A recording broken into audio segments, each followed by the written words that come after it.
cliffs of Slieve League are located on the northwest coast of Ireland in the county of Donegal.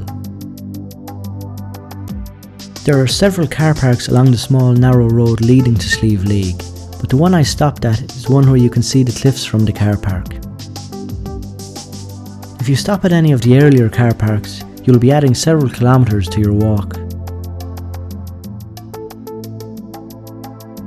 Despite its remote location, it's a popular destination for tourists and local walkers. I am lucky with the clear sky I have today, and I can clearly see Benbulben in Sligo from here. Its unique shape is easy to identify. At 601 metres, they are Ireland's second highest sea cliffs after the cliffs on Achill Island and Europe's sixth highest. The first 15 minutes of the walk are along a proper walkway with steps and a handrail. But this soon ends and the track turns into boggy, wet ground.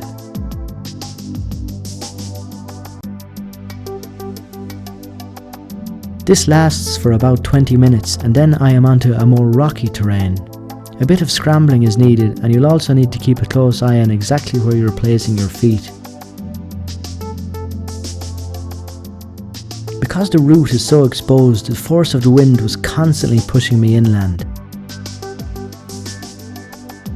In places the route splits into two.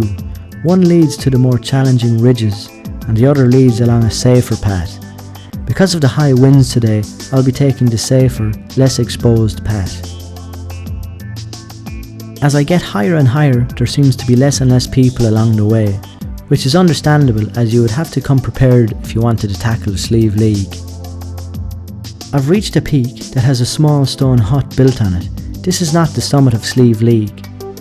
You need to walk downwards to the west and across the One Man's Pass and then eventually upwards to get to the actual summit, which is marked with a concrete trig pillar.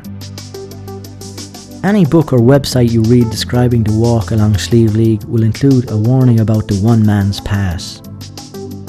Before setting out on this walk, I was seriously worried for my safety, knowing that, to get to the summit, I would have to cross this pass.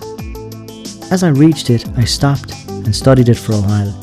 It was more than a metre wide with a level path on top, and the drops on either side, although they are steep, they are not vertical, so off I went.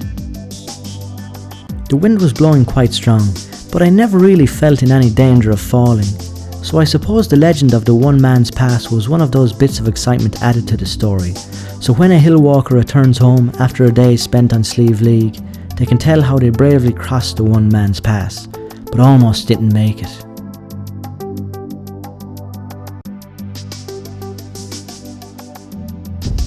I've just made it across the infamous One Man's Pass. From here it's only another 10-minute walk to the summit of Slieve League.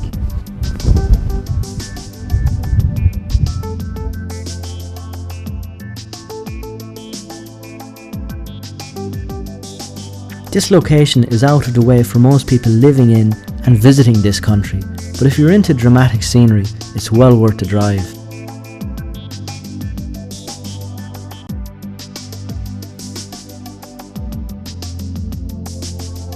I'm now on the summit of Slieve League. It's after taking me a little over 3 hours to get here, but I have to say this has been one of the most exciting walks I've done in Ireland. It's absolutely beautiful.